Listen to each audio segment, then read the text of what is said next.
VW, you big tease. For over 2 years now, the German marque has been titillating us with concepts designed to give increasingly big hints as to what to expect from their next generation of electric cars when they finally start arriving next year. Today we've come to Munich to take a look at one final concept that offers the best insight yet. It's this, the new ID.Cross. But wait, there's more, because we've also been treated to a very early look at two production versions of previously teased concepts. We once knew them as ID2All and ID GTI. We now know their true names, ID.Polo and Polo GTI.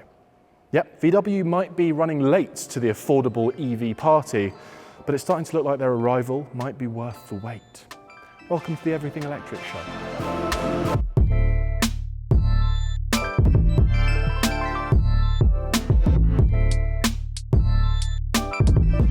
Our 3 free YouTube channels on EVs and clean tech are funded by our fun-packed test drive-tastic events in Farnborough, London, the Southwest, the North, Melbourne and Sydney, and next up, Everything Electric Farnborough. And new for UK viewers, you can now buy a battery EV and much more at everythingelectric.store. Now, back to the episode. And we begin with the interior, unusually, because actually this is what this concept is all about for me. The ID2All and ID GTI concepts, they gave us an idea about exterior design. The ID Everyone gave us some more insight about software and technology. This one, the ID.Cross, this is our best look yet at the interiors of the next generation of VWs, and goodness me, it's a big change. Cast your mind back to the ID3, ID4, ID7. What were the gripes with that car? Well, frustrating user experience was one. Over-reliance on fiddly haptics and not enough window switches in the door and confusing menus. Well, it's very apparent that VW have very deliberately addressed that, because look at this. This is the actual production steering wheel of what this car will go on to be. The same steering wheel that the other models will use. And look, it's just a simple 2-spoke wheel with 2 big banks of physical, easy to understand, clicky buttons.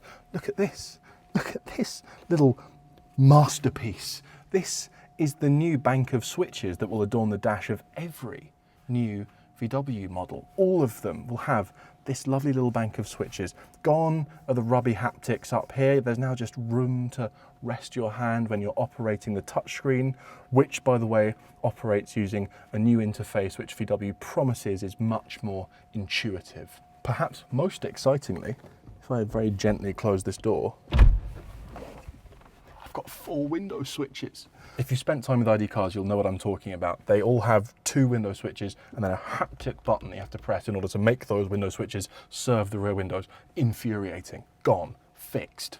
Altogether, what we have is a very deliberate effort to make this a more user-friendly, intuitive and tactile interior relative to the previous ID models. Delightful news. What was the second big gripe with the VW ID3 and subsequent models in terms of their interior? Perceived quality or lack thereof. They felt a bit cheap and nasty, certainly relative to previous VW models, which historically have been very good at making an affordable car feel quite expensive and premium inside. Well, look at these materials. This is all a bit different, isn't it? There is, get this, no black plastic anywhere in this interior. Not one piece of fingerprinty piano black. Car of the year. It's the car of the year. 2026. Congratulations, VW ID.Cross. It's the car of the year. I mean, it's just so much better, isn't it? Just having lovely soft fabrics everywhere. I'm such a fan of jazzy seat upholstery. I'm such a proponent of it. And this is a new example of the genre. This is a lovely, it's kind of a bit towely, but slightly swankier than that. I'm sure I'm doing it a terrible disservice by calling it towely. But it's really lovely. It's got a lovely texture to it. It feels quite thick. Same material on the dash here. This is going to be darker, on the production car because they're having some reflection issues with this lighter material, but it will be fabric. Fabric everywhere, and it just creates this lovely, soft, warm, cozy cabin. This colour is called Vanilla Chai. This is the actual colour that the seats will be offered in, one of several, I imagine. I would make fun of the fact it's called Vanilla Chai, but I actually had one of those this morning, so don't really have a leg to stand on, do I? And this is a lovely touch as well. In here, we have leaves, actual leaves from a eucalyptus plant, which are kind of printed and housed in this translucent plastic. I've been assured that this is actually going to make it to production. This is not one of those concept-y features that will never see the light of day. Speaking of concept-y features that will never see the light of day, we have inserts, 3D printed inserts for plant pots and incense that we can slot into the cup holders. I might be wrong, but I don't think those will make it to production. Anyway, long story short, the main point of this interior, the main point of this concept, in my opinion, is that VW understands what they got wrong and they're working on it. They understand the things that weren't quite right about the interior of those first generation ID cars, and they have addressed them. And this to me at a glance just looks to be a infinitely more premium feeling and user-friendly cabin. Okay, speedy back seat jack test. The actual seats aren't production spec, so they're quite hard. But the ergonomics in here are. And what I will say is that's a high knee. Now, bearing in mind, this is a fairly compact car. I'm an unusually tall man, but that is a high knee. I'm quite surprised by that, I have to say. But headroom is good, decent amount of space, flat floor, just such a nice material. And there's a couple of little bonus features that I don't think I can show you on this concept, but will be the case on the production car. Number one, under bench storage. There's going to be over 30 litres of storage under the rear passenger seats. That is so good, I love that.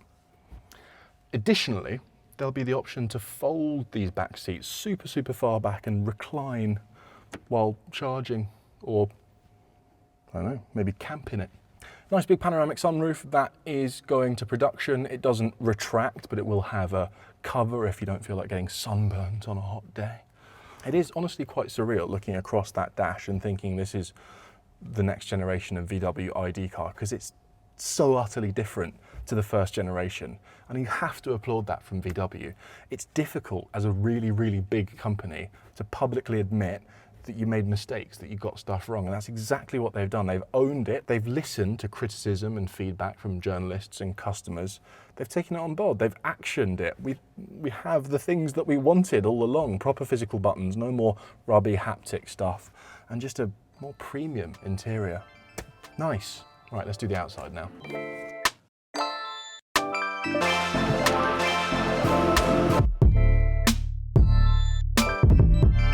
Right, welcome to the outside of the ID.Cross. Sorry about that, I was too excited. I had to do the interior first. I hope you understand why. Let's go back to the beginning. What is this thing? Well, it's a slightly larger, taller, more practical version of what we're going to see in a moment, the ID.Polo that's next door. The Polo comes first. That's the first car of this new generation arriving next year. Then we get this. We don't know what it's actually going to be called yet. Then we get the GTI, and then we get the really small one, the ID.1, or whatever that goes on to be called. And this car, like the Polo, is going to showcase VW's new upgraded architecture, the MEB+. It's really quite different. It's not just revised, they've really kind of chucked it out and started again. New battery, new software stack, it's front wheel drive now, which kind of makes sense for little hatchbacks and small economy cars, I feel. They're very proud of it from a software perspective. VW says that this car will have drive assist capability beyond that of their biggest, most expensive models currently offered, which is to say, you know, it'll be able to identify stop signs and red lights when self-driving, stuff like that. That's pretty cool. And I'm loath to say it, but this is probably the most important of this new generation, given that this is a small crossover, given that that is the car of the moment, the fastest growing and most popular segment in Europe. It's fair to assume that this will be the most popular of these first new models. So they need to get it right. Speedy design walk around bent. 80% production ready, we're told, 80%. A lot of the body panels are actual production panels. You can pretty much tell what's going to change, right? The arches are slightly more flared than they'll end up being. The wheels are an inch bigger than they'll end up being. This jazzy situation here where the pattern of the wheel goes into the tyre is not making it to production. What will make it to production is this nice happy face. There's been a real emphasis on happy looking cars with this new generation of EVs. Happy and distinctly VW. That's the other big target here. Criticisms that were levelled at the ID3, ID4, ID7 is that they don't look enough like VWs. There's not enough to connect them to their history, to their heritage. And of course, heritage is quite a powerful thing to have in 2025 when there's all these shiny new car brands with no heritage to draw on. So we're seeing this a lot now. We're seeing legacy brands like VW dipping back into their past and just going, hello, just a reminder, we've been doing cars for a long time and here's the proof. So it does, to me, immediately look more recognisably like a VW model than, for example, an ID4. I like that. The face is slightly higher than it is on the other models we've seen, the ID.Polo, for example, just to give it that kind of crossover chunkiness. It's very unfussy, which I really like. There's no fiddly little bits of trim. Everything is fairly purposeful. I enjoy this illuminated sensor at the bottom as well. I'm not sure if that makes it to production. We'll see. Plastic cladding around the wheel is something that I've moaned about a lot in the past, but I enjoy the texture of this particular wheel cladding. Another thing they're banging on about a lot with this new generation of cars is perceived quality, maximum value, making your affordable object feel more expensive than it is. And this is a little bit of that, I feel. Just slightly poshing up a boring bit of plastic with an interesting bit of texture. Nice. Moving around the side, again, distinctly VW. If you're a big geek like me, you'll see it in the shape of the C-pillar, very Golf, in this flat line underneath the windows. These three louvres is a little bit VW bus. The ID Buzz has the same motif, just bringing it all back together. And then around the back, there is quite a lot of lighting. We've got the illuminated badge. We've got these streaks across the back. We've got this really lovely brake light signature, the two whiskey glass, as they call it. This is one of my favorite design motifs on this new generation of car. We saw it on the ID GTI and the 2-all, and it's here as well. Really cool indicators as well. Have a look at this. They kind of go outwards. There's a real depth of field to them. It's a lovely little touch. I like those. I don't like that, but I like those. And this is a bit nifty too. In the back we have, that was a very concept car boot opening. This thing is going to be on many stages at many shows in the next few weeks and months, and letting me just poke it and touch stuff, bad idea. Anyway, this is a big boot with a nice flat lip, but there's also another boot under the boot. A very Ford Puma-esque. That is really, really quite a lot of space. 450 litres combined, those two boots. One of the benefits of a front-wheel drive architecture, of course, you get more room to play with at the back. Technical specs. Yes, those we are still fairly short on. This is more design focused as a concept car. We do know that it's going to have over 200 PS delivered to the front wheel, so it's going to be fairly zippy, and range is quoted at up to 420 kilometers. We don't know how big the battery actually is. We don't know what the battery is made of or what makes it new and exciting. Are they doing something funky with the cells? Not sure. That's all down the line. As for price, that we're still not sure about, with this model at least. Of course, the ID2All, or as it's about to be, the ID.Polo, we'll show you that in a minute, that's going to be 22, 23 grand starting price. This is a bit bigger, a bit more practical, probably a little bit more expensive. It stands to reason. Incidentally, if you want to hear some more technical nitty-gritty about the software embedded in this new generation of cars and how that's going to be different from the previous ID models, I really recommend you go and watch our video on the ID Everyone concept, where we delved into that a lot deeper. This concept for me is mostly about the interior and the complete new approach to designing the cabin of a car. The fact that they've taken all the feedback and criticism on board from the previous gen ID cars and fixed it, as far as I can tell, we'll save final judgment until final production. Maybe all those physical buttons are really mushy and yucky, for example. Who knows? For the time being, I'm really excited about this. I'm so happy to see almost everything that I moaned about with the ID3 and subsequent models addressed and fixed here. But what if you don't care about crossovers? What if you just want a small hatchback with an iconic nameplate? Well, come with me.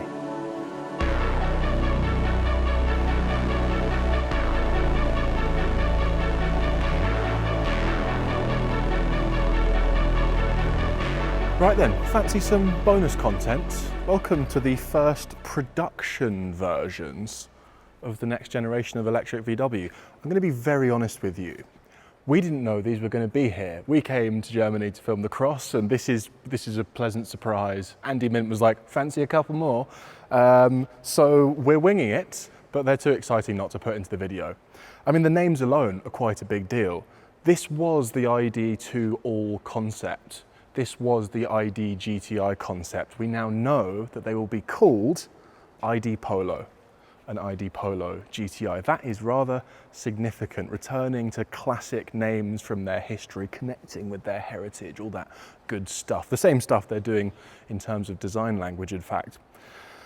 So what can we tell underneath the funky camo? Well, the biggest compliment I can pay this car is this looks like the next generation of Polo. And again, this is something VW are really putting their hands up and owning. And if you are a big VW nerd like I am, then I can see VW motifs everywhere. I can see it in that straight line across the bottom of the windows. I can see it in the shape of that C-pillar. It's very Golf. From the back, if you look at how it's kind of narrow and then wider at the bottom, that's very Golf. It's very Golf Mark IV.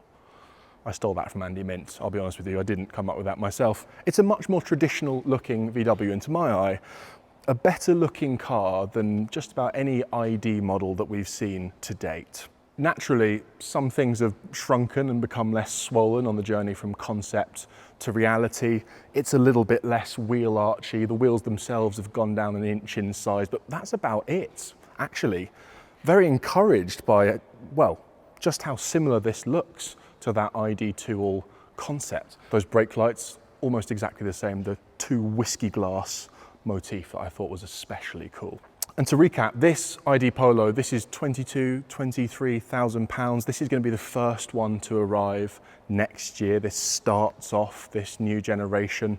It'll be the first car to showcase the new MEB Plus platform, that heavily revised architecture, front wheel drive. It's going to have between 100 and 150 kilowatts of power, depending on what model you select, and range will range from 300 to 450 kilometers, meaning there's going to be different battery options.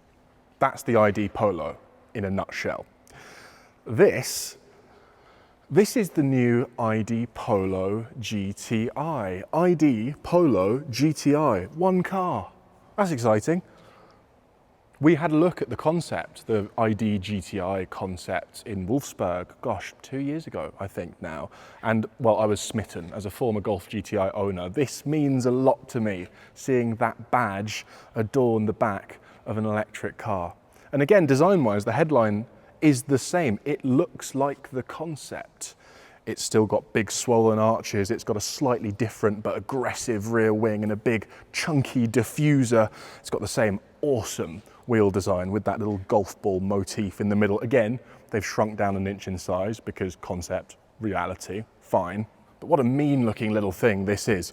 This is a clue as to the colour that the launch car will be, by the way. That's a fairly iconic red if you know your Golf GTIs. Another thing I really like, if we come around to the front, come on Andy, is this new light signature. You see these little vertical lights at the extremities of the front? This is now going to adorn all future VW GTI models, electric or petrol. That's going to be a really easy way of identifying a GTI car henceforth. I think that's quite cool. In terms of what's underneath, we've not gained much additional information. We know that they're prioritizing lightness. The pre-homologated car is down to 1,550 kilos, which is really not bad at all for an EV. We know it's going to have a limited slip differential for maximum grip through corners, and some slightly cryptic things have been said about making acceleration more emotional. Does that mean they're playing with fake sound? Fake gearboxes? I don't know, pure speculation. I kind of hope so, because I'd love to see that tech that I so enjoy on the Ioniq 5N translated into a smaller car like this. Anyway, I'm getting carried away. I'm making things up. This is quite exciting. This is what we've been waiting for a long, long time. This new generation of affordable small VWs, it's so close now, I can almost touch them.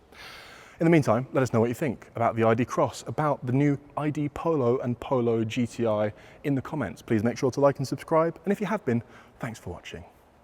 Now visit electricvehicles.expert, where you can follow everything electric and keep current with Clean Technica, The Driven, Electrek, and many more.